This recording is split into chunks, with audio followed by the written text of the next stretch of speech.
1 अक्टूबर से आईएमएस हमारे पोर्टल पे एक्टिव होने वाला है और आने वाले 14 अक्टूबर से आपको ये ऑप्शन भी दे दिया जाएगा कि आप अपने जो इन्वॉइसेस सप्लायर द्वारा जो भरे जाएंगे उनके GSTR 1 या 1A के थ्रू उस पर आप एक्शन भी ले पाएंगे, रिजेक्ट कर पाएंगे, उसे एक्सेप्ट कर पाएंगे और उसे पेंडिंग सारा ये जो आईएमएस वाला प्रोविज़न है वो कर पाएंगे। 14 तारीख से आपको पोर्टल पे वो दे दिया जाएगा।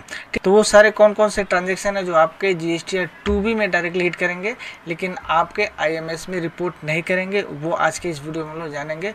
इंपॉर्टेंट चीज़ होने वाला है, नॉलेजेबल, क्योंकि इसका जानकारी आपको होना चाहिए कि कौन कौन से इन्वॉइसेस हैं जो हमारे आईएमएस जो आने वाला है उसमें हिट नहीं करेंगे, वो डायरेक्टली आपके GSTR 2B में हिट करेंगे। तो चलिए आज की वीडियो में उसी के बारे में हम डिटेल में जानेंगे, सारे ट्रांजैक्शन के बारे में जानेंगे, सारे इन्वॉइसेस के बारे में जानेंगे। लाइक शेयर करते चलिएगा, चैनल को सब्सक्राइब करके बेल आइकन को ऑल पर सेट कर लीजिए रेगुलर वीडियो पाने के लिए। देखिए स्क्रीन पर जैसे आप देख पा रहे हैं, मैं आपको 3 काम करना होगा। जितने भी सप्लायर आपके हैं वो अपने GSTR 1 1A के थ्रू जो भी सप्लाई भरेंगे अपने GSTR 1 में आपके आईएमएस डैशबोर्ड में आएंगे। लेकिन ये कुछ ट्रांजेक्शन है जो आपके आईएमएस में नहीं आने वाले, डायरेक्टली 2B में आएंगे। कौन कौन से है वो? सबसे पहला देखिए GSTR 5 जो फाइल करते हैं। GSTR 5 कौन फाइल करता है? ये फाइल करते हैं नॉन रेसिडेंट जो होते हैं, non resident taxable person. Non resident taxable person है जो GSTR 5 फाइल करते हैं, जो नॉन रेसिडेंट है लेकिन उनको इंडिया में परमिशन है, वो इंडिया में बिजनेस कर पाएंगे। तो वो क्या करते हैं, टेम्पोरली 90 डेज़ के लिए रजिस्ट्रेशन लेते हैं, वो अपना GSTR 5 भरते हैं जिसमें डिटेल सारा डालते हैं वो सप्लाईज का।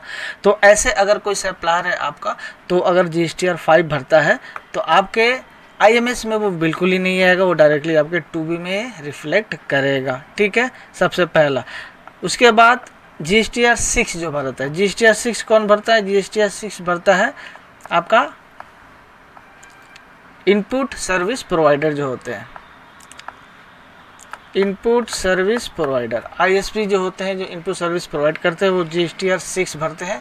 वो भी अपना जो सप्लाई भरेंगे जब आपके अपने GSTR 1 में, अपने GSTR 6 में सॉरी, तो वो आपके जो IMS में है वो बिल्कुल हिट नहीं करेगा, वो डायरेक्टली आपके GSTR 2B में हिट करेगा। ठीक है, नेक्स्ट है आपके जितने भी आइस गेट डॉक्यूमेंटेशन होंगे वो आपके आईएमएस में हिट नहीं करने वाले हैं। ठीक है, अब आइस गेट वाला डॉक्यूमेंटेशन क्या हो गया? आइस गेट वाला हो गया, आप जितने भी इंपोर्ट करते हैं ना, जो भी आप इंपोर्ट करेंगे उसका जो डॉक्यूमेंटेशन होगा, बिल ऑफ एंट्रीज जिसको बोलते हैं, जितने भी बिल ऑफ एंट्रीज होंगे वो आपके आईएमएस में हिट नहीं करने वाले, वो डायरेक्टली GSTR 2B में चले जाएंगे। ठीक है, और GSTR 2B का डिटेल जैसे अभी भी जाते हैं वो उसी जैसे जा रहे हैं अभी भी, वैसे ही फ्यूचर में भी जाएंगे। लेकिन ये आईएमएस जो 1 तारीख से आने वाला है, 14 तारीख से जो आपका ऑप्शन मिल जाएगा उस पर एक्शन लेने का, उसमें वो चीज़ हिट करने वाली नहीं है, डायरेक्टली 2B में ही जाएगी।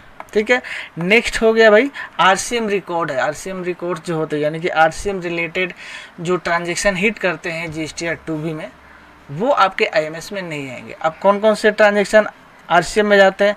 RCM जो होते हैं उसमें दो तरह के होते हैं ना, एक रजिस्टर वाले होते हैं, रजिस्टर्ड होते हैं, और एक अनरजिस्टर्ड। तो अनरजिस्टर्ड वाले जो RCM होते हैं जिसका पेमेंट हम करते हैं और ITC लेते हैं, वो तो कहीं भी रिफ्लेक्ट नहीं करते हैं क्योंकि अनरजिस्टर्ड होते हैं।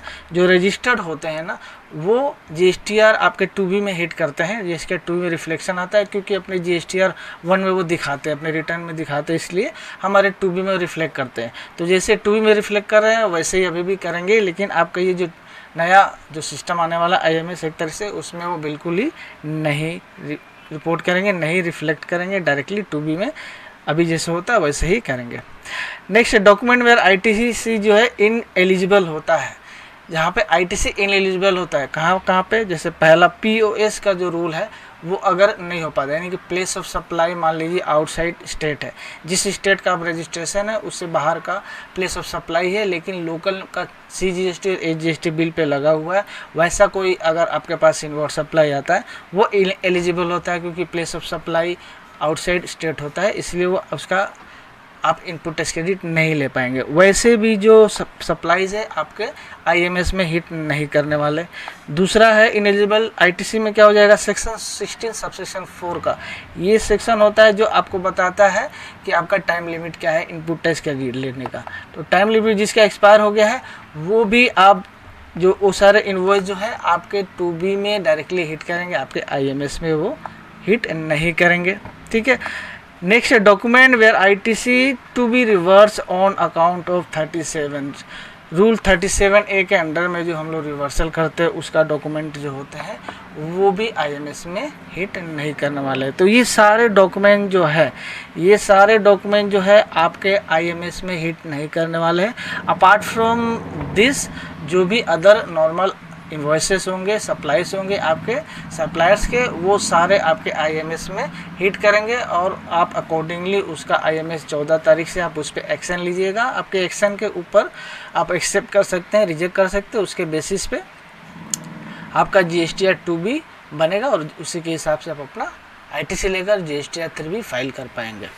तो ये था इस वीडियो में। आई होप आपको ये चीज़ समझ में आ गई होगी कौन कौन से सप्लाईज हैं जो आपके आईएमएस में नहीं आने वाले हैं और कौन कौन से हैं जो आने वाले हैं। कोई क्वेश्चन है कमेंट कर सकते हैं, लाइक शेयर करते चलिएगा वीडियो को, सब्सक्राइब करके बेल आइकन कॉल पर सेट कर लीजिए ऐसे वीडियो पाने के लिए। Thanks for watching.